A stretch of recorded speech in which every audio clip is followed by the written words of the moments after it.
반갑습니다. 저는 30대 후반의 병원 원무과에서 일하고 있는 여자입니다. 오늘 이 이야기를 하는 게 쉽지 않네요. 키보드를 두드리는 손가락이 자꾸 멈춰서요. 그래도 용기를 내봅니다.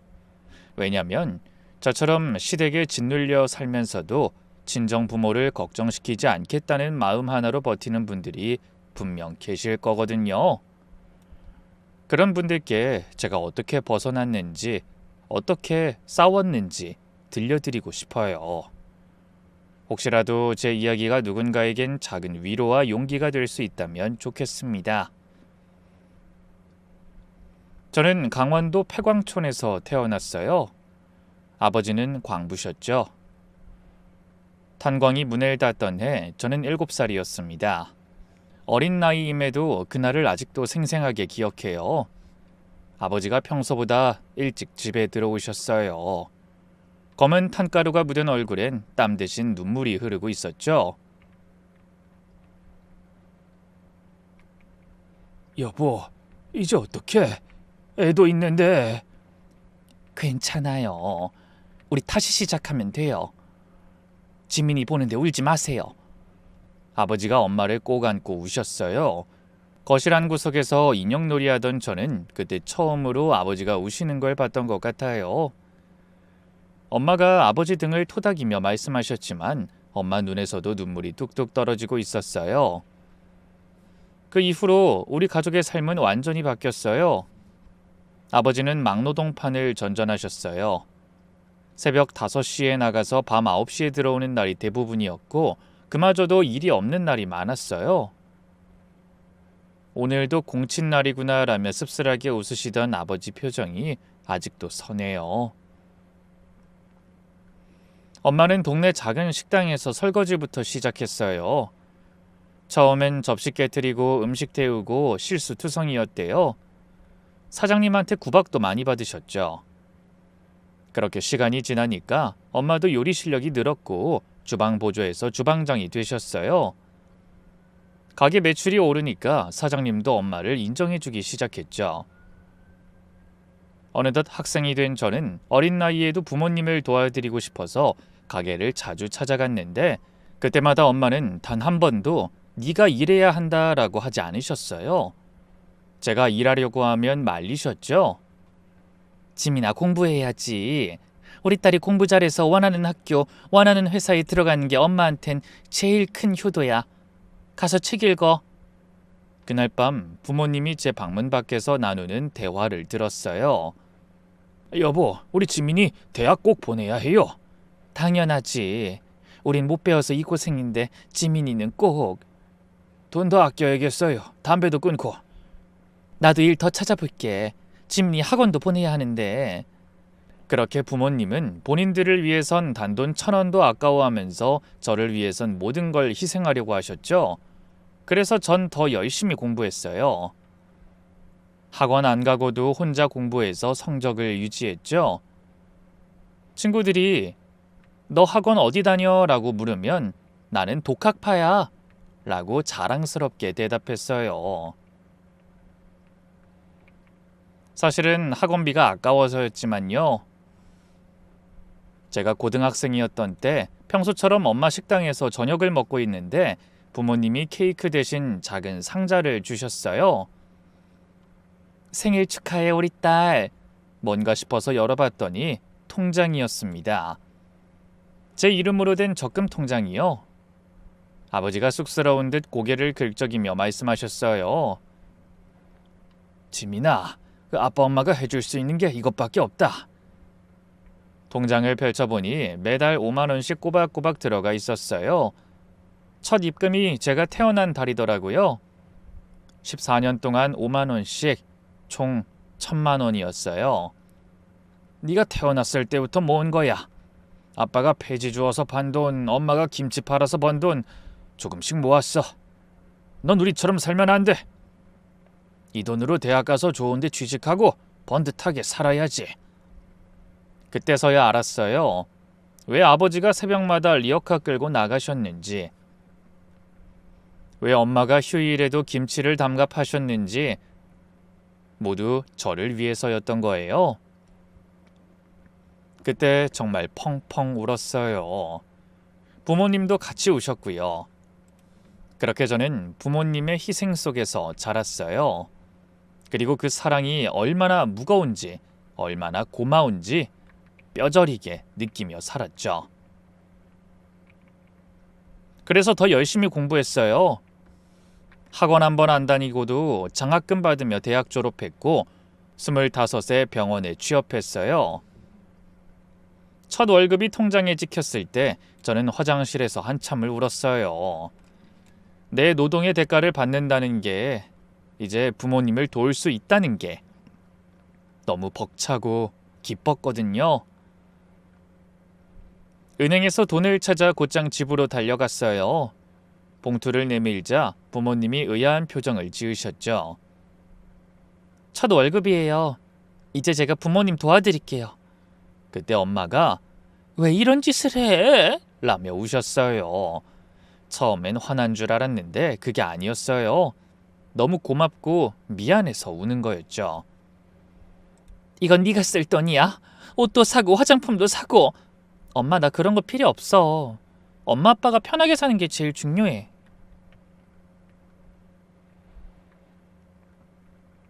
아버지가 말없이 일어나서 제 머리를 쓰다듬으셨어요. 거친 손이었지만 세상에서 제일 따뜻한 손이었죠. 우리가 너한테 준 건 사랑뿐인데 넌 효도로 갚는구나. 그 이후로 전 매달 부모님께 생활비를 드렸어요. 처음엔 50만 원, 월급이 오르면서 70만 원, 100만 원, 보너스 받으면 따로 용돈도 드리고 명절엔 좋은 거 사드리고요. 부모님은 항상 너 시집 갈 때 써야지. 벌 수 있을 때 모아놔. 우린 괜찮아. 라고 하셨지만 전 그게 제 가장 큰 행복이었거든요. 그렇게 3년을 일했을 즈음 친구가 소개팅을 주선했어요. 정말 괜찮은 조건의 사람이라며 친구가 하도 조르는 바람에 마지못해 나갔죠. 한 카페에서 기다리고 있는데 키 큰 남자가 들어왔어요. 검은색 정장에 단정한 헤어스타일이 마음에 들었어요. 증권사 PB라고 하는데 그쪽 분야는 잘 모르지만 안정적인 직업이라고 하더라고요. 명문대 출신에 집안도 좋고 소위 말하는 엄친아였어요. 너무 완벽해서 오히려 부담스러웠죠. 이런 사람이 왜 나 같은 사람이랑 소개팅을? 커피를 마시며 이런저런 얘기를 나눴어요. 처음엔 어색했는데 이야기를 나누다 보니 편안한 사람이더라고요. 무엇보다 제 이야기를 진지하게 들어주는 게 좋았어요. 그렇게 일 얘기, 취미 얘기를 하다가 가족 얘기가 나왔는데 순간 고민했죠. 솔직하게 말할까 아니면 첫 만남이니 우선은 적당히 둘러댈까? 하지만 거짓말은 하고 싶지 않았어요. 저는 강원도 폐광촌 출신이에요. 부모님은 작은 식당 하시고 솔직히 형편이 넉넉하진 않아요. 말하면서도 상대방 표정을 살폈어요. 보통 남자들은 이런 얘기 들으면 표정이 미묘하게 바뀌거든요. 아, 집안이 별로구나 하는 표정. 실제로 전에 만났던 남자들은 대부분 그랬어요. 아, 그렇구나 하고 말끝을 흐리거나 갑자기 시계를 보거나. 근데 그 사람은 달랐어요. 부모님 생각하는 마음이 예쁘네요. 요즘 그런 사람 드물잖아요. 부모님 이야기할 때 눈빛이 반짝반짝한 거 모르시죠? 정말 사랑하시는구나 싶었어요. 순간 가슴이 뭉클했어요. 제가 부모님 얘기할 때 그런 표정을 짓는다는 걸 처음 알았거든요. 부모님한테 베푸는 게 당연해서요. 저한테는. 당연하다고 생각하지만 실천하는 사람은 많지 않죠. 전 그런 사람이 좋아요. 그렇게 만남이 시작됐습니다. 만난 지 한 달 정도 됐을 때 작은 사건이 있었어요. 추석이 다가오는데 제가 무심코 한숨을 쉬었거든요. 왜? 무슨 걱정 있어? 아니, 명절 때 친정에 뭘 사가야 할지 고민돼서 매번 비슷한 것만 사갔거든. 민기 씨가 잠시 생각하더니 이렇게 말했어요. 그럼 같이 고르러 가자. 내가 잘 아는 곳이 있어. 나도 추석 선물 사야 하니까 같이 사면 더 싸게 살 수 있어. 그래서 같이 갔는데 정말 좋은 걸로 골라주더라고요. 한우도 과일도 제일 좋은 걸로요. 제가 이건 너무 비싼데 라고 하니까 명절인데 좋은 거 드셔야지 라고 하는 거예요. 계산할 때 제가 지갑을 꺼내니까 민기 씨가 먼저 카드를 내밀었어요. 내가 낼게. 이건 우리 부모님 거잖아. 내가 내야지. 아직 사위는 아니지만 미리 연습한다고 생각하면 안 될까? 순간 심장이 쿵 했어요. 사위라니. 아직 사귄 지 한 달밖에 안 됐는데 그런 말을 하다니. 효도는 함께하는 거잖아. 나도 동참하고 싶어. 그 말에 정말 감동했어요. 효도를 해야 하는 사람, 부모님을 소중히 여기는 사람. 이런 사람이라면 믿어도 되겠다 싶었죠. 실제로 민기 씨는 자기 부모님께도 극진했어요. 매주 일요일은 무조건 부모님 집에 가고 용돈도 꼬박꼬박 드리고 어버이날이나 생신 같은 건 절대 안 잊어버리더라고요. 부모님 공경하는 게 인간의 기본이야. 그것도 못한 사람이 뭘 할 수 있겠어. 그게 그의 신조였어요. 저도 깊이 공감했고요. 교제한 지 어느새 1년이 됐을 때 민기 씨가 제 집에 인사드리러 가겠다고 했어요. 벌써? 아직 이른 거 아니야? 진지하게 만나고 있으니까 인사드리는 게 맞지. 부모님께 허락받고 싶어. 그래서 함께 강원도로 내려갔어요. 작고 낡은 단독주택, 대문 페인트는 벗겨져 있고 지붕은 슬레이트.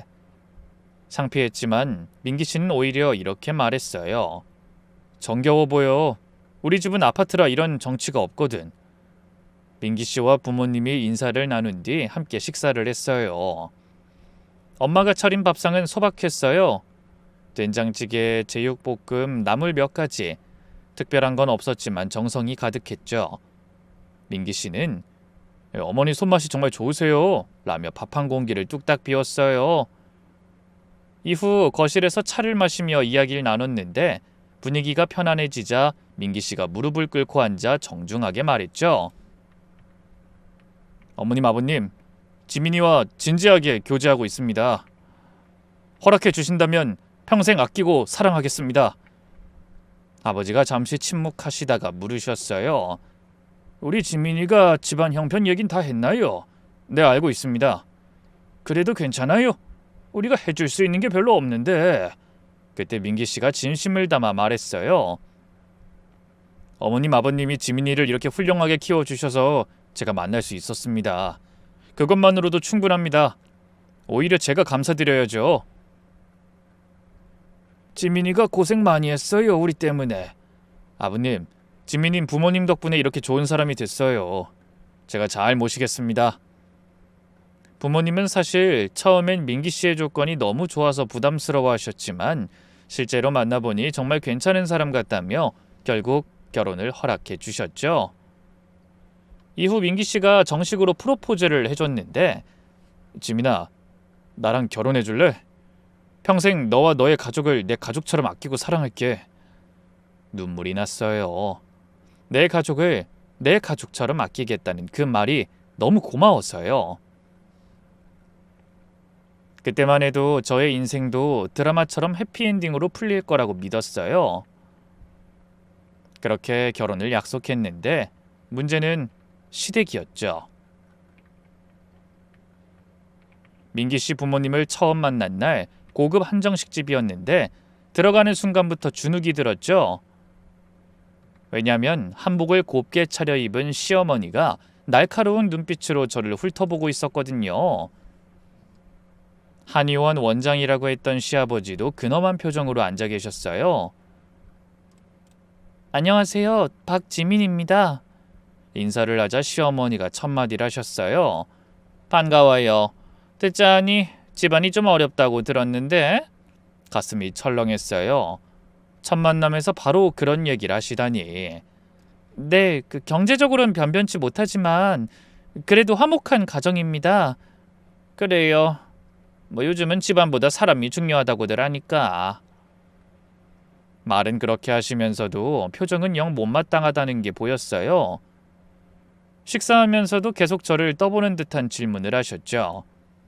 아버지는 뭐 하시나요? 예전엔 광부셨고 지금은 소일거리 하고 계세요? 어머니는 식당에서 일하세요. 그래요. 그때마다 시어머니 표정이 점점 어두워지는 게 보였어요. 민기 씨가 중간에서 엄마, 지민이 병원에서 일해. 능력도 좋고 라고 말했지만 시어머니는 듣는 둥 마는 둥 하셨죠. 의사나 간호사도 아니면서 무얼 이런 식으로요. 식사가 끝나갈 무렵 시어머니가 대뜸 이런 말씀을 하셨어요. 결혼하려면 조건이 있어요. 네? 친정엔 돈 쓰지 말 것. 시집 재산은 시집 것이니까. 한 집안이 되면 돈이 밖으로 새나가면 안 돼요. 순간 귀를 의심했어요. 제가 제 돈을 어디에 쓰든 그게 왜 조건이 되는 거죠? 민기 씨도 당황해서 엄마 그건 너무한 거 아니야? 라고 했더니 시어머니가 날카롭게 쏘아붙였죠. 너는 부모 마음을 몰라. 며느리가 친정에 빠지면 가정이 무너져. 이미 그런 집 많이 봤어. 그래도 엄마. 그리고 하나 더. 시댁 생활비는 어느 정도 보태야 해요. 이전부터 봤던 게 있거든요. 우리도 나이 들어가는데 노후 준비해야지. 그때 정말 어이가 없었어요. 한의원 원장이면 충분히 여유 있을 텐데 왜 아들한테 생활비를 요구하는 거죠? 그것도 친정엔 돈 쓰지 말라면서요. 어이가 없어서 말문이 막히더라고요. 그렇게 아무 말도 하지 못하고 자리를 끝냈죠. 밖에 나와서 민기 씨가 제 손을 꾹 잡으며 미안해했어요. 미안해. 우리 엄마가 원래 좀 그래. 결혼하고 나면 달라질 거야. 나 솔직히 너무 걱정돼. 내가 다 책임질게. 우리 엄마 말 들을 필요 없어. 내가 중간에서 잘 막을게. 그 말을 믿었어요. 민기 씨를 사랑했으니까요. 하지만 집에 돌아와서 밤새 고민했죠. 이런 집안에 들어가도 될까? 다음날 부모님께 전화했어요. 엄마, 시댁에서 결혼 조건이 있대. 친정에 돈 쓰지 말래. 그리고 시댁 생활비는 보태야 한다네. 전화기 너머로 엄마의 한숨 소리가 들렸어요. 지민아, 그 집도 나름 사정이 있나 보다. 엄마는 왜 맨날 남 걱정만 해? 시집 가면 시댁이 우선이야. 그게 맞아. 우린 괜찮아. 네가 행복하면 그걸로 됐어. 아빠도 그 사람이 널 아끼는 게 보이니까 믿는데. 그 말에 또 눈물이 났어요. 왜 우리 부모님은 항상 본인들은 괜찮다고만 하실까? 왜 항상 뒷전일까? 그럼에도 전 바보같이 결국 결혼하기로 했어요. 그때만 해도 정말로 민기 씨를 믿었으니까요. 하지만 또 하나의 문제가 있었죠. 결혼 비용이었어요. 한의원이 어려워서 우리 집은 결혼식 비용 못 내. 시어머니의 말씀이었어요. 민기 씨가 그럼 제가 대출 받아서 라고 하니까 시어머니가 이렇게 말씀하셨어요. 대출? 빚지고 시작하는 거야? 그럼 지민이 쪽에서 좀 보태던가. 기가 막혔지만 민기 씨가 괜찮아, 내가 다 할게 라고 해서 넘어갔어요. 그런데 그날 밤 부모님한테서 전화가 왔어요. 내일 집에 와, 줄 게 있어. 다음날 집에 갔더니 부모님이 낡은 봉투를 하나 주셨어요. 이게 뭐야? 열어봐. 무려 3천만 원이었어요. 평생 모은 돈이었죠. 엄마 아빠 이거 너 시집 갈 때 주려고 모은 거야. 평생 받은 것밖에 없어서 이것뿐인 게 오히려 미안하다. 싫어. 이건 정말 안 돼. 이거 엄마 아빠 노후 자금이야. 우리 딸이 시집 가는데 빈손으로 못 보내지. 그래도 엄마 아빠잖아. 우리 딸 믿지고 시집 가면 안 되지. 그럼 나중에 무시당해. 그 돈이 부모님 전 재산인 걸 알면서도 부모님 자존심을 지켜드리려고 결국 받았어요. 지금도 그때 생각하면 가슴이 먹먹해집니다. 결혼식은 남편이 대출받은 돈과 부모님이 주신 돈으로 치렀어요. 시댁은 한 푼도 보태지 않았지만 하객은 시댁이 70%였죠. 우리 쪽 하객 축의금은 우리가 가져가야지. 시어머니의 말씀이었어요. 기가 막혔지만 참았어요. 이제 시작인데 벌써부터 사이가 틀어지면 안 되니까요. 결혼하고 남편 전셋집에서 신혼을 시작했어요. 남편 집이 둘이 살기에 딱 좋은 크기였거든요. 그런데 시어머니는 입주하자마자 내 아들 집이라며 수시로 들락거리기 시작했어요. 찜이나 왜 이렇게 정리를 못해? 내가 알려줄게. 아니 냉장고 정리는 왜 이래? 음식 상하겠어. 청소는 이렇게 하는 거야. 내가 아들 키울 때 하루가 멀다고 와서는 이것저것 간섭하셨어요. 처음엔 시어머니니까 하고 참았지만 점점 숨이 막혔죠. 어머님, 저도 나름대로 하고 있어요. 나름대로? 그게 아니라 제대로 해야지. 주말마다 시댁 가서 대청소하는 것도 힘들었어요. 시누이는 미국에 산다며 1년에 한 번 정도만 잠깐 왔다 가는데 저는 매주 가서 각종 청소에 요리, 김장까지 도왔죠. 친정은요? 명절 때 잠깐, 그것도 눈치 보며 다녀왔죠. 한 번은 주말에 가족 모임에 가려고 했더니 시어머니가 이렇게 말씀하시는 거예요. 벌써 또 친정 가? 넌 우리랑 있는 게 불편한가 봐? 아니에요, 어머님. 부모님 결혼기념일이라 같이 식사하려고 가는 거예요. 결혼기념일은 매년 있는 거고 전화로 안부 전하면 되지. 굳이 가야 해? 아니 그 나이에 결혼기념일이 뭐가 중요하다고. 결국 그날도 못 갔어요. 엄마한테 전화했더니 괜찮아. 너희가 잘 사는 게 효도야. 라고 하셨지만 전 정말 괜찮지 않았어요. 속이 매일 끓어올랐거든요. 명절은 더 가관이었어요. 평소엔 요즘 누가 전부쳐 다 사 먹지 라고 하시다가 막상 명절이 되면 이렇게 변하셨죠. 그래도 명절엔 며느리가 한 게 맛있지. 정성이 들어가잖아. 새벽에 일어나 전 부치고 나물 무치고 탕국 끓이고 오랜만에 온 시누이는 그마저도 애봐야 한다며 거실에서 TV나 보고 있었죠. 온종일 부엌에서 일하고 나면 허리가 끊어질 것 같았어요. 형님 좀 도와주세요. 어머, 난 애봐야 해. 애가 엄마를 찾잖아. 시누이 애는 이미 초등학생이었는데도 그런 핑계를 댔어요. 한 번은 제가 시어머니께 형님도 일 거들게 해주세요 라고 했더니 버럭 하시는 거예요. 쟤는 미국에서 오느라 힘들잖아. 넌 가까이 사니까 할 수 있지. 저는 가까이 살고 매일 하니까 더 힘들죠. 그리고 직장까지 다니잖아요, 전. 직장?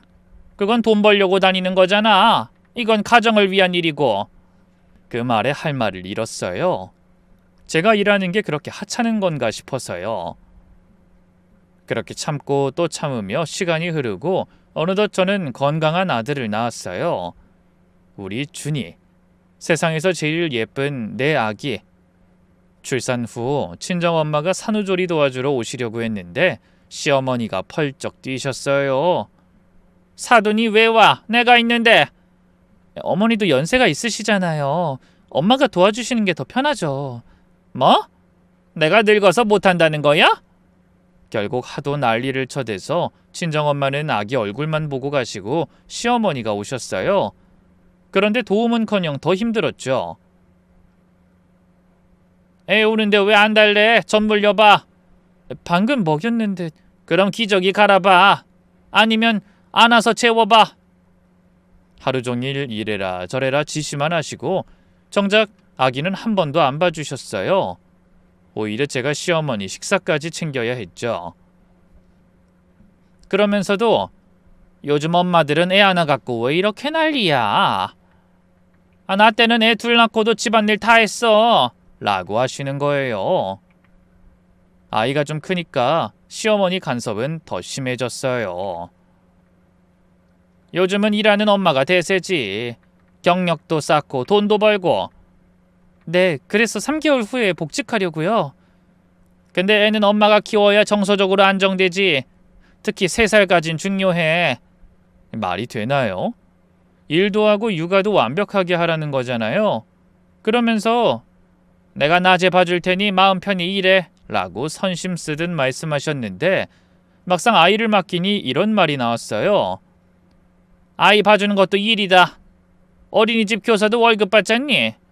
그렇게 매달 150만 원씩 받아가기 시작했어요. 어린이집 비용의 3배였죠. 어머니, 150만 원은 좀 많지 않나요? 많긴 뭐가 많아. 남한테 맡기면 더 들어. 그리고 할머니 손이 최고야. 한 번은 그럼 어린이집에 보낼게요 라고 했더니 이렇게 말씀하시는 거예요. 시어머니한테 애 맡기기 싫다는 거야? 내가 그렇게 못 믿어워? 그렇게 나오니 할 말이 없었어요.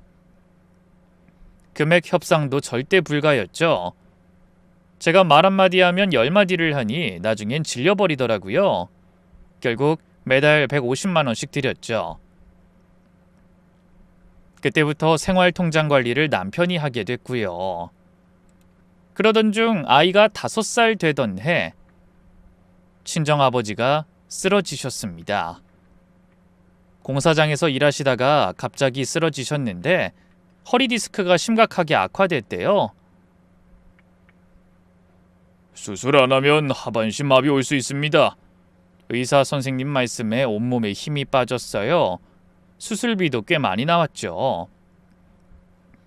엄마는 걱정하지 말라고 했지만 그럴 수가 있나요? 있는 돈 없는 돈 끌어모아 제게 보태주셨으니 분명 여유가 없었을 테죠. 내가 해결해야 해. 그런데 통장은 남편이 관리하고 있어 불가능하니 결국 제가 비상금으로 몰래 모아둔 돈을 탈탈 털고 소액 대출을 받아 간신히 마련했죠. 수술은 다행히 잘 끝났어요. 병실에서 아버지가 미안해하시는 걸 보니 가슴이 찢어졌죠. 지민아, 아빠 때문에 또 고생시켜서. 무슨 소리예요? 아빠가 건강한 게 제일 중요하지. 그런데 집에 돌아오니 시어머니가 와 계셨어요. 뭔가 낌새를 채신 것 같았죠. 요즘 네가 좀 예민한 것 같아서 내가 대신 왔다. 무슨 일 있니? 아니에요. 그냥 좀 피곤해서. 무슨 일 있으면 다 얘기해. 우리가 남이야? 우선은 그냥 넘어갔지만 늘 불안했어요. 언젠가는 들킬 것 같아서요. 또다시 시간이 흘러 저는 회사에서 과장으로 승진했어요. 병원 원무과에서 최연소 과장이었죠. 동료들이 축하해주고 케이크도 잘라주고 정말 기뻤어요. 부모님께 전화했더니 너무 좋아하셨죠. 우리 딸이 과장이 됐구나. 정말 자랑스럽다. 시어머니도 처음엔 좋아하셨어요. 우리 며느리가 능력자네. 역시 내가 사람 잘 봤어. 그러더니 슬며시 이런 말을 하는 거예요. 이제 월급도 오를 테니 다행이다. 준이 교육비도 이제 많이 들 테고. 우리도 나이 들어가는데. 은근히 용돈 인상을 바라는 눈빛이었죠. 모른 척하느라 어찌나 진을 뺐던지 몰라요. 바로 그쯤이었어요. 시누이가 한국에 들어왔다가 큰 사고를 친 겁니다. 미국에서 뭔가 대단한 사업을 한다고 늘 자랑했었는데 알고 보니 다단계였고 투자자들 돈을 날려먹고 도망 온 거였어요. 어느 날 저녁 시어머니한테서 다급한 전화가 왔어요. 시누이가 사기 혐의로 고소당할 위기에 처했다는 거예요. 합의금이 필요한데 그 돈이 무려 2천만 원이라는 거였어요. 어머니, 그건 형님네가 해결해야 할 일 아닌가요? 그게 그렇게 간단해? 가족이 힘들 때 도와야지. 제가 확실히 대답하지 않자 다음날 시어머니가 집으로 오셨어요. 눈이 퉁퉁 부어있는 채로요. 평소와 다르게 정말 사근사근해 보였죠. 지민아, 2천만 원만 빌려줄 수 없을까? 아무래도 그렇게 큰 돈이... 그래도 민기랑 네 월급 정도면 가능한 거 알아. 잠시만 빌리면 안 될까? 꼭 갚을게. 저는 처음으로 단호하게 거절했어요. 죄송해요, 어머님. 저희도 형편이 안 돼요. 뭐? 언젠 승진했다고 형편이 나아졌다고 좋아하더니? 그래도 2천만 원은 너무 큰 돈이에요. 준이도 있고 앞으로 저희 열심히 모아야 해요. 그리고 그 돈 언제 받을지도 모르는 거잖아요. 시어머니 얼굴이 싹 변했어요. 너 지금 시누이 죽으라는 거야? 그게 아니라 가족이 이렇게 힘든데 모른 척해? 그날 시어머니는 아주 집을 뒤집어 엎고 화를 내다 겨우 돌아가셨죠. 그리고 그날 밤 남편이 집에 들어오자마자 폭탄 선언을 했어요. 당신 장인어른 수술비 된 거 다 알아. 심장이 쿵 내려앉았어요. 그걸 당신이 어떻게 알았어? 저번에 장인어른한테 안부 전화했다가 알았어. 그땐 가족이니까 이해하려고 했지. 근데 네가 우리 누나 일엔 이렇게 차갑게 구니까 솔직히 섭섭하다. 이건 아니잖아. 남편 표정이 무서웠어요. 배신감에 가득 찬 눈빛이었죠. 그건 내 돈이야. 내가 결혼 전부터 조금씩 모아온 비상금이라고. 그리고 아빠는 수술 안 하면 못 걷게 된다고 했어. 근데 형님 일은 상황이 다르잖아. 액수도 아빠 수술비보다 4배는 된다고. 우리 엄마도 가족이잖아. 엄마랑 누나가 지금 얼마나 힘든지 알아? 왜 차별해? 차별이라니. 내 돈으로 내 부모 수술비 낸 게 차별이라니. 잘 설명해도 말귀를 못 알아먹더라고요. 이미 제 말은 들리지 않는 것 같았죠. 그만큼 남편은 단호했어요. 내일 당장 공용통장에서 2천만 원 빌려줘. 안 그럼 엄마가 계속 우리 집에 올 거야. 지금 협박하는 거야? 만약 형님이 그 돈 못 갚으면? 갚겠지. 미국 가서 돈 벌어서. 결국 남편도 남의 편, 시댁 편이더라고요. 시간이 지나니 이제야 남편의 본 모습이 보이는 것 같았어요. 결국 우리는 2천만 원을 시누이에게 빌려주게 됐어요. 당연히 차용증 같은 건 없었죠. 고마워, 이케. 정말 미안해. 꼭 갚을게. 시누이는 그렇게 말하고 일주일 후에 다시 미국으로 떠났어요. 그 후로 연락 한 통 없었고요. 아니, 정확히는 전화번호를 바꿔서 연락이 안 됐어요. 그 일이 있고 나서 저는 많이 변했어요. 더 이상 시댁 눈치 보면서 살고 싶지 않았습니다. 그러다 작년 초였죠. 병원에서 건강검진을 받던 친정엄마한테서 다급한 전화가 왔어요. 목소리가 떨리고 있었는데 뭔가 심상치 않았죠. 엄마, 무슨 일이야? 왜 그래? 병원에서 검사 결과가 나왔는데 폐에 뭔가 있대. 조직 검사 해봐야 한다네. 순간 온몸에 소름이 돋았어요. 엄마가 며칠 전부터 기침이 심해서 병원에 가셨다고 했는데 설마 했는데.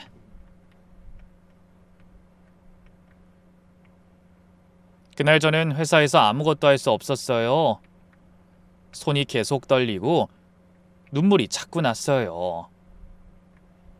동료들이 괜찮아 라고 물어봤지만 대답할 수가 없었어요. 일주일 후 조직검사 결과가 나왔어요. 악성 종양 폐암 2기였어요. 즉시 수술이 필요하다고 했죠. 수술하면 완치 가능성이 높습니다. 다행히 전이는 없어요. 의사 선생님 말씀에 조금은 안심했지만 문제는 수술비였어요. 2천만 원. 시누이한테 빌려준 돈과 똑같은 액수였죠. 운명의 장난 같았죠. 그놈의 돈. 엄마가 모아둔 돈은 고작 300만 원이었어요. 보험도 제대로 들어놓은 게 없었고 아버지는 이미 몸이 안 좋아서 일을 못 하시고. 엄마, 걱정하지 마. 내가 다 해결할게. 진민아, 네가 무슨 돈이 있다고 그래. 엄마가 알아볼게. 내가 다 알아서 한다니까. 엄만 수술만 잘 받으면 돼. 이젠 정말 남편이나 시댁 눈치 같은 거 안 보기로 했으니 망설여질 게 없었어요. 어차피 내 엄마 목숨이 달린 일인데 뭐가 중요하겠어요.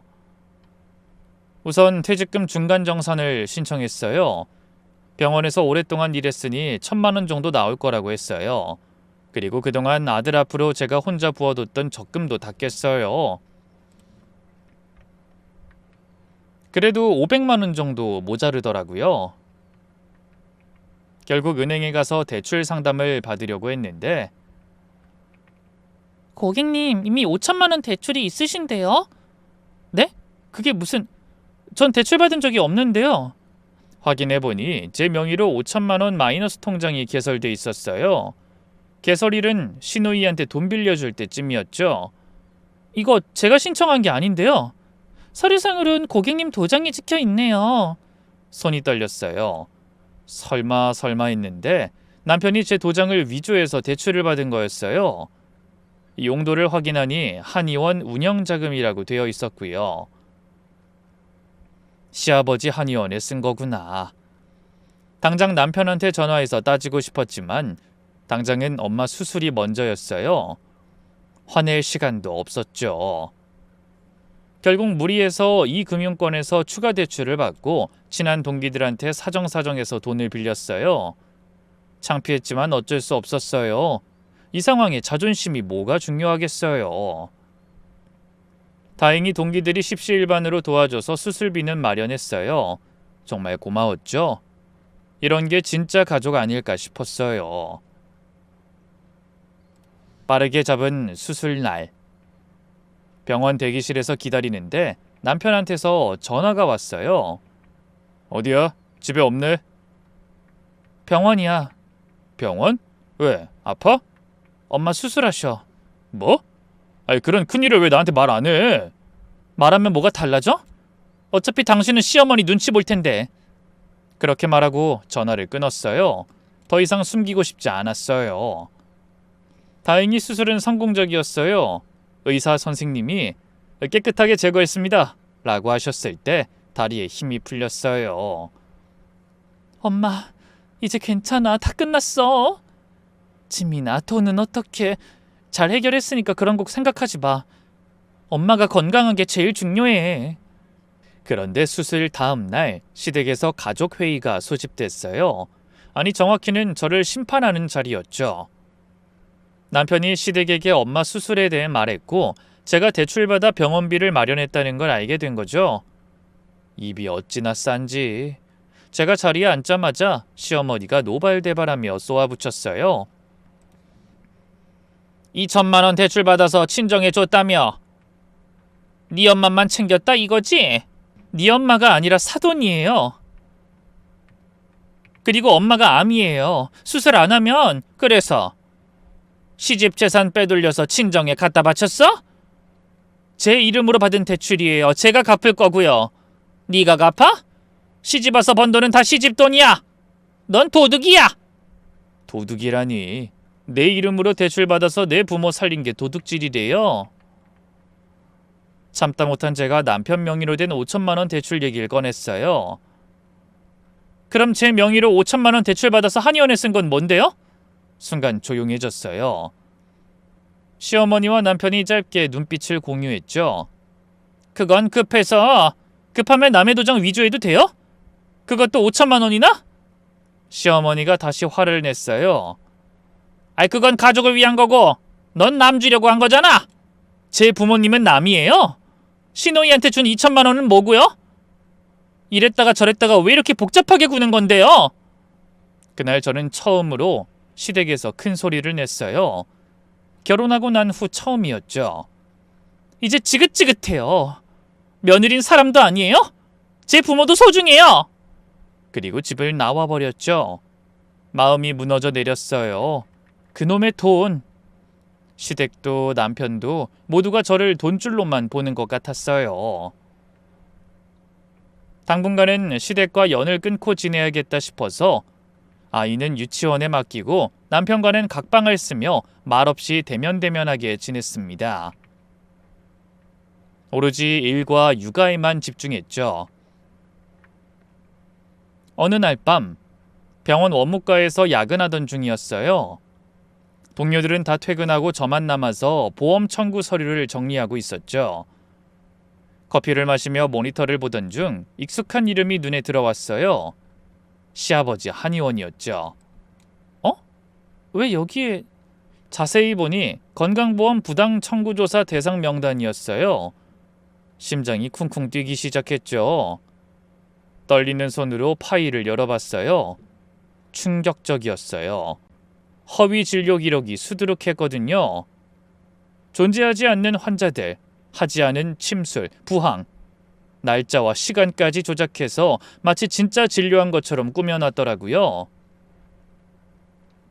몇 년간 꾸준히 보험 사기를 쳐온 거였죠. 자세히 보니까 작년에 허위 청구 건으로 건보공단 조사를 받았더라고요. 겨우겨우 무마했지만 이 정도면 면허정지 혹은 취소감이었죠. 게다가 다른 자료를 몰래 살펴보니 매달 현금으로 빼낸 돈이 시어머니 계좌로 들어갔다가 증권사로 이체됐더라고요. 완전히 탈세였어요. 계산해보니 5억이 넘더라고요. 아무래도 시아버지는 뒷돈을 주면서 한의원을 계속 운영했고 그 와중에 시어머니와 이런 식으로 불법으로 돈을 벌고 있던 것 같아요. 제 이름으로 빌린 대출금도 아마 그 뒷돈 명목이었겠죠. 이제 모든 퍼즐이 맞춰졌어요. 시댁은 겉만 번지르르 했지 속은 완전히 썩어 있었던 거예요. 한의원이 망해가는데도 체면 때문에 숨기고 며느리 명의로 돈을 빌려서 버틴 거였구나. 혹시 모르는 마음에 USB에 자료를 담는데 손이 계속 떨렸어요. 시댁의 진짜 모습을 본 거니까요. 그날 기진맥진해서 퇴근하고 집으로 갔는데 남편이 있었습니다. 그때까지만 해도 저는 아직 남편과 화해하고 싶은 마음이 없었어요. 남편이 사과하고 제 편이 되어준다면 제가 본 모든 걸 감출 생각이 있었죠. 그게 아무리 불법 일이라고 해도 말이에요. 일말의 희망을 담아 대화를 걸었는데 여보, 우리 이렇게 사는 게 맞아? 나 너무 힘들어. 그러자 남편이 짜증스러운 표정을 지었어요. 나는 안 힘든 줄 알아? 엄마 눈치 보고 너 눈치 보고 회사에서도 치이고 내가 얼마나 고생하는지 넌 모르잖아. 남편은 제 고통엔 관심 없고 자기 힘듦만 토로했어요. 그래, 당신이 더 힘들겠지. 당신한테 난 그냥 돈 주는 기계니까. 또 왜 그래? 내가 언제 그렇게 대했어? 매일 그렇게 대하잖아. 내 부모는 도우면 안 되고 시댁엔 다 바쳐야 하고. 아이, 그건 엄마가 좀 그래서. 또 엄마 탓이야? 당신은? 당신 생각은 없어? 그날 우리는 처음으로 큰 싸움을 했어요. 결국 남편은 네가 예민한 거야 라는 말만 남기고 먼저 일어났죠. 그날 이후 우리는 한 집에 살면서도 남남이 되어갔습니다. 그런 일이 있고 닷새 후 친정엄마가 갑자기 쓰러지셨어요. 수술 후유증으로 안정이 필요한 상태였죠. 저는 매일 병원을 오가며 간호해야 했어요. 어느 날 오후 병실에서 엄마 손을 잡고 있는데 시어머니가 나타나셨어요. 손에 과일 바구니를 들고 있었죠. 사돈, 좀 어떠세요? 엄마가 힘겹게 고개를 들었어요. 아이고, 사돈 어르신이 어떻게 병문안 온 거죠? 어찌나 불편하던지 전 그냥 고개만 숙이고 있었어요. 혼자 신나서 떠들던 시어머니가 이런저런 이야기를 하다가 어느새 침묵하더니 갑자기 표정을 바꿨어요. 사돈, 근데 말이에요. 우리 민기랑 지민이가 준 돈 갚으셔야죠. 병실 분위기가 얼어붙었어요. 엄마 얼굴이 하얗게 질렸죠. 네? 그게 무슨... 2천만 원이요. 지민이가 우리한테 말도 없이 대출받아서 준 그 돈, 그거 우리 집 돈이에요. 엄마는 그제야 제가 빚까지 내서 도운 걸 아셨어요. 충격받은 표정으로 저를 봤죠. 전 너무 황당하고 당황스럽고 화가 나서 말문이 막힐 지경이었어요. 지민아, 정말이니? 네가 빚까지... 어머님 지금 이게 뭐 하는 짓이에요? 엄마 괜찮아, 신경 쓰지 마. 우리 때문에 시집에서 구박받는구나. 엄마 눈에서 눈물이 흘렀어요. 그리고 급한 마음에 시어머니께 말했어요. 사돈 미안해요. 제가 팔 거 다 팔아서 갚을게요. 그때 엄마 얼굴이 갑자기 빨개지더니 숨을 헐떡이기 시작했어요. 엄마! 심전도 기계가 요란하게 울리고 의료진이 달려왔죠. 혈압이 급상승했어요. 안정기 놓겠습니다. 다행히 위긴 넘겼지만 그 순간 저는 무언가가 뚝 끊어지는 걸 느꼈어요. 더 이상 참을 수 없었죠. 어머님, 병실에서 나가세요. 지금 당장! 뭐? 네가 지금 나한테 나가세요! 다시는 우리 엄마 앞에 나타나지 마세요! 그날 그 순간 전 결심했어요. 더 이상 이렇게 살 수 없다고. 내 인생을 되찾아야겠다고. 이제 반격할 차례라고요. 다음 날 아침 결심을 굳히고 변호사 사무실로 갔어요. 대학 동기인 혜진이가 변호사를 하고 있어서 찾아간 거였죠. 제가 법을 잘 모르니 지인의 도움이 꼭 필요했거든요. 사무실에 앉아서 그동안의 일을 다 얘기했어요. USB도 건네줬죠. 혜진이가 노트북으로 파일을 열어보더니 표정이 점점 굳어졌어요. 이거 장난 아닌데? 아니 보험 사기에 탈세, 게다가 네 명의 도용도 명백한 형사 범죄야. 고소 가능해. 그럼 이혼할 때 유리할까? 당연하지. 게다가 시댁의 경제적 착취도 인정받을 수 있을 거야. 좋아. 이제부터 차근차근 준비하자. 일단 모든 증거를 수집해야 해. 뭐부터 해야 해? 통장 거래 내용, 문자 메시지, 녹음, 사진 다 증거가 돼. 네가 시댁에게 갖다 바친 지난 내역을 다 모아와.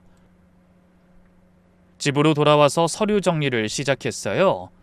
은행에서 7년치 거래 내역을 뽑아오고 집에 있는 모든 영수증을 찾았죠. 정리하다 보니 정말 어마어마했어요.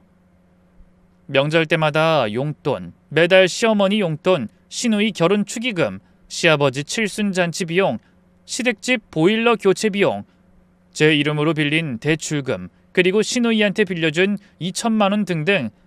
계산기를 두드리다 손이 멈췄어요. 총액이 1억 7천만 원이었거든요. 내가 이렇게 많이... 그런데 제가 친정에 쓴 돈은 아버지 수술비 500만 원, 엄마 수술비 2천만 원, 그게 전부였어요. 그것도 시댁 눈치 보며 몰래 도운 거고요.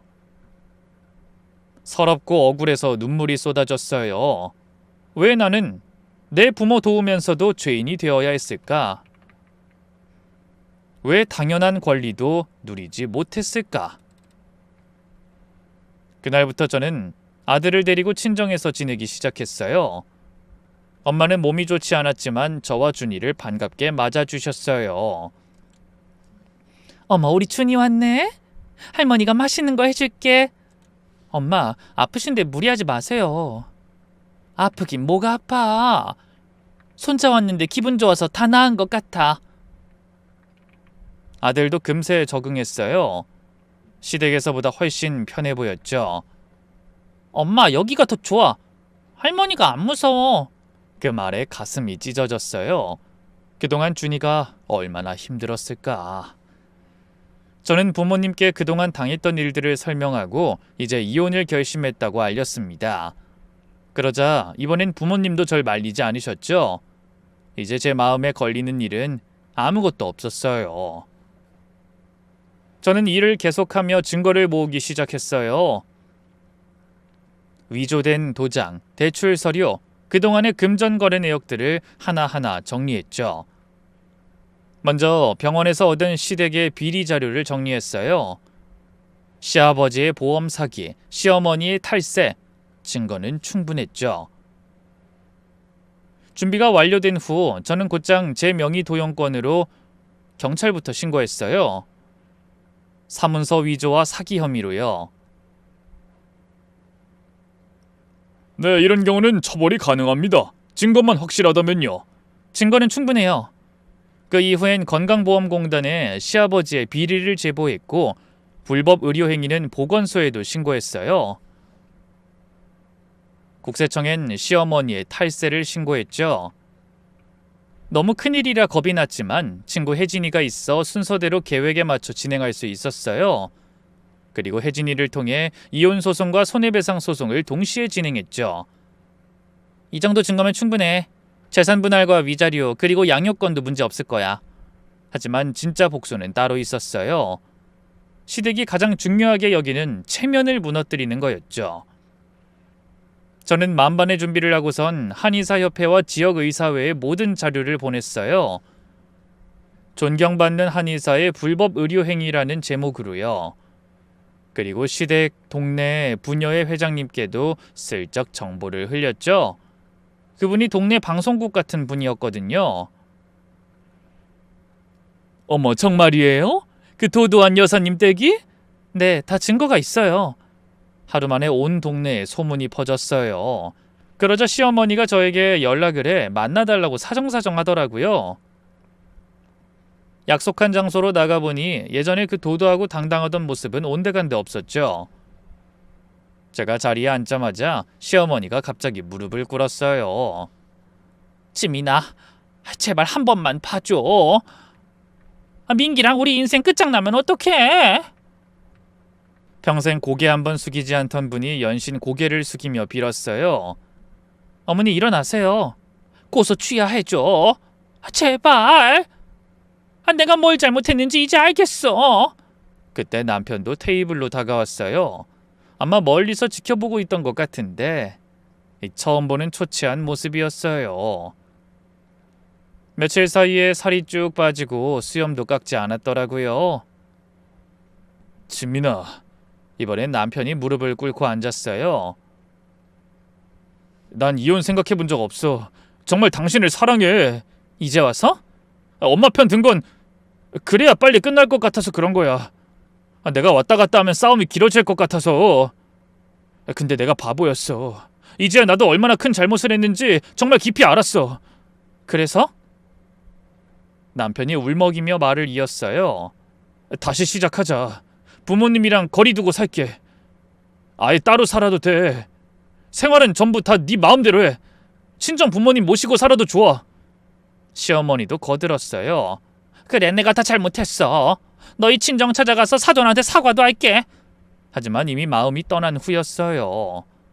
그동안 쌓인 배신감과 상처는 그런 말로 치유될 수 없었죠. 7년이에요.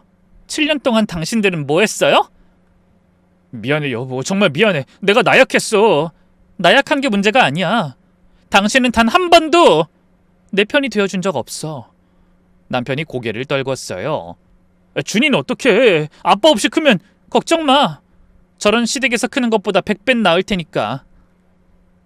하도 저를 붙잡고 울고불고 애원하길래 결국 저는 조건부 합의를 제시했습니다. 고소 취하해 드릴게요. 대신 조건 있어요. 뭐든 드릴게. 뭐든. 첫째, 깨끗한 이혼. 둘째, 양육권은 제가 갖는 걸로. 셋째, 위자료 5천만 원과 양육비 월 200만 원. 넷째, 그간 내가 시댁한테 준 돈 전부 되돌려주기. 그리고 마지막으로 앞으로 나랑 우리 친정에 절대 연락하지 않는 것. 특히 엄마한텐. 아니면 끝까지 가도 돼요. 시아버지는 감옥 가실 거고 어머니도 탈세로 실형 가능하다던데요. 남편이 급히 말했어요. 알았어, 다 들을게. 그 대신 고소는 취하해줘. 그렇게 남편을 고소하는 건 취하했어요. 근데 아들이 정신을 못 차렸는지 뻔뻔하게도 제 돈을 못 돌려주겠다고 하더라고요. 결국 마지막까지 이혼 소송을 가기로 했죠. 역시 사람은 쉽게 변하지 않나 봐요. 그날 친정엄마한테 이야기했어요. 엄마, 이제 다 끝났어. 걱정하지 마. 그래, 우리 딸 고생 많았어. 엄마 목소리에 안도가 묻어났어요. 이제 정말 끝이구나. 새로운 시작이구나. 이혼 소송은 그 후에 시작됐어요. 첫 재판 날 법정에 들어서니 다리가 떨렸어요. 괜찮아. 침착하게 사실만 말하면 돼. 혜진이가 곁에서 격려해줬어요. 판사님 앞에서 지난 7년간의 이야기를 다 했어요. 시댁에게 들었던 폭력적인 이야기들과 시댁에 들어간 돈, 친정을 도우려다 겪은 일들, 경제적 착취. 원고는 7년간 시댁에 총 1억 7천만 원을 지출했습니다. 혜진이가 증거를 하나하나 제시했어요. 반면 친정이는 부모님 의료비 2,500만 원만 지출했고 그것마저도 피고 측의 비난을 받았습니다. 판사님이 남편에게 물었어요. 피고는 원고 명의로 5천만 원을 무단 대출받은 사실 인정합니까? 네, 인정합니다. 이유가 뭡니까? 아버지 한의원이 어려워서 정말 급했습니다. 그럼 원고의 부모가 아플 땐 왜 돕지 못하게 했습니까? 남편이 거짓말로 이리저리 잘 피해가나 했더니 마지막엔 대답을 못했어요. 변호사가 대신 답했지만 설득력이 없었죠. 그건 가족 간 역할 분담이... 역할 분담? 그럼 피고는 처가에 얼마나 도움을 줬습니까? 재판이 진행될수록 제가 유리해졌어요. 증거가 너무 명백했으니까요. 그런데 이혼 소송을 준비하고 신우에게 빌린 돈에 대한 조사 과정에서 신우이의 비리가 드러났어요. 미국 비자가 만료됐는데도 불법 체류 중이었고 한국 투자자들한테 사기친 것도 밝혀졌죠. 이거 국제 수배 가능해요. 강제 소환도 되고. 혜진이 말에 저도 결심했어요. 신우이도 신고했죠. 잘못된 건 바로 잡아야 하잖아요. 신우이는 결국 미국에서 강제 추방됐어요. 공항에 도착해서 부지런하게도 저에게 곧바로 전화했더라고요. 네가 어떻게 이럴 수 있어? 우리가 가족인데. 가족? 7년 동안 형님이 절 가족으로 대했어요? 그래도 이건 너무하잖아. 2천만 원은 언제 갚을 건데요? 그게 형님도 사기죄로 고소할 수 있어요. 알아요? 내 몫의 돈만 조용히 돌려받을 테니 한국 오자마자 감옥 가기 싫으면 조용히 해요. 그렇게 전화를 끊었어요. 속이 시원했죠. 결국 이혼은 제 뜻대로 됐고 양육권도 제가 가졌어요. 재산 분할로 집을 받았고 위자료 5천만 원도 받았죠. 또한 피고의 명의도용 행위는 형사재판에서 다뤄질 예정입니다. 판사님의 말씀에 남편 얼굴이 사색이 됐어요. 시아버지는 더 큰 타격을 받았어요. 의사 면허가 취소됐고 보험 사기로 억 단위 벌금과 집행유예를 선고받았죠. 피고인은 의사로서의 직업 윤리를 심각하게 위반했습니다. 재판장의 준엄한 선고에 시아버지는 고개를 떨궜어요. 시어머니는 탈세로 추징금을 물게 됐어요. 집을 팔아도 모자라서 결국 개인 파산을 신청할 정도였죠. 이혼 후 저는 위자료와 시댁에게 돌려받을 돈을 모아 준이와 함께 작은 아파트로 이사했어요. 친정 부모님도 모시고요. 지민아, 우리 때문에 고생하는 거 아니야? 엄마가 제게 미안해하시며 말했어요. 무슨 소리예요. 이제야 제대로 된 가정이에요. 정말 그랬어요. 시끄럽고 화려했던 시댁보다 소박하지만 따뜻한 지금이 훨씬 좋았어요. 엄마는 치료를 꾸준히 받으셔서 많이 좋아지셨어요. 지금은 아들을 도맡아 봐주실 정도였죠. 의사 선생님이 이 정도면 완치 가능성이 높대. 정말? 엄마 너무 다행이에요. 아버지도 이젠 편하게 지내세요. 딸한테 이런 신세 지는 게 싫다고 하셨지만 전 이제야 마음이 놓였어요. 아빠, 그동안 고생하신 거 생각하면 이것도 부족해요. 준이는 할머니, 할아버지와 정말 잘 지냈어요. 엄마, 할머니가 오늘 짜장면 해줬어. 맛있었어? 응, 세상에서 제일 맛있어. 시골 할머니는 맨날 뭐라고만 했는데. 아이 말에 씁쓸했지만 이젠 행복해하는 모습에 안심했어요. 회사에서도 능력을 인정받아 차장으로 승진했어요. 월급도 많이 올랐고 이젠 당당하게 제 돈을 쓸 수 있어서 좋았어요. 1년쯤 지났을 때 길에서 시어머니를 만났어요. 못 알아볼 정도로 초췌해지셨더라고요. 머리는 백발이 되었고 허리도 많이 굽으셨어요. 저를 알아본 시어머니가 갑자기 제 팔을 잡고선 눈물을 흘렸죠. 미안했어. 정말 미안했다. 내가 너무 욕심이 많아서 일을 다 그르쳤구나. 준이는 잘 지내고 있니? 처음으로 진심 같아서 깜빡하면 넘어갈 뻔했지만 너무 늦었죠. 이제라도 아셨으면 됐어요. 안녕히 계세요. 차갑게 인사하고선 가던 길을 가다가 잠깐 뒤돌아보니 시어머니가 터덜터덜 걸어가고 있었어요. 불쌍해 보였지만 동정심은 들지 않더라고요. 그리고 전 이혼한 후 좋은 사람 만났어요. 병원의 새로운 재활의학과 선생님이었죠. 일을 하다 보니 자연스럽게 가까워졌는데 그분은 정말 따뜻한 사람이었어요. 제 상처를 이해해주고 서두르지 않았죠. 무엇보다 제 부모님을 진심으로 대해주는 게 좋았어요. 말로만 효도효도거리는 누군가와는 달리 진중하고 온 진심을 다하는 게 보였죠. 어머님, 건강은 좀 어떠세요? 아이고, 많이 좋아졌어요. 다행이네요. 다음번에 같이 저녁 먹어요. 부모님이랑 준이랑 함께. 그러다 결국 올해 초에 재혼했죠. 준이도 새아빠를 좋아해요. 아빠, 오늘 학교에서 그림 그렸어요. 우와, 우리 준이 피카소네. 평범한 일상이지만 너무 행복해요. 가끔 전 남편한테서 연락이 와서 기분을 망칠 때도 있지만요. 준이 좀 보고 싶은데. 법원에서 정한 면접 시간에 보세요. 지민아, 나 요즘 많이 후회해. 우리 다시. 그런 말 하지 마. 난 재혼했고 우린 이제 남이잖아. 혜진이 통해서 들었는데 남편은 재혼했다가 또 이혼했대요. 아마도 시어머니가 똑같이 굴었나 봐요.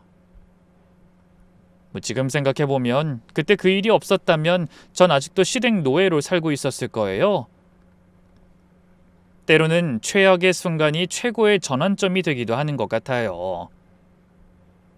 이제 전 당당해요. 부모 사랑하는 마음, 그게 죄가 아니란 걸 온 세상에 증명했으니까요. 그리고 무엇보다 이제는 진짜 행복하니까요.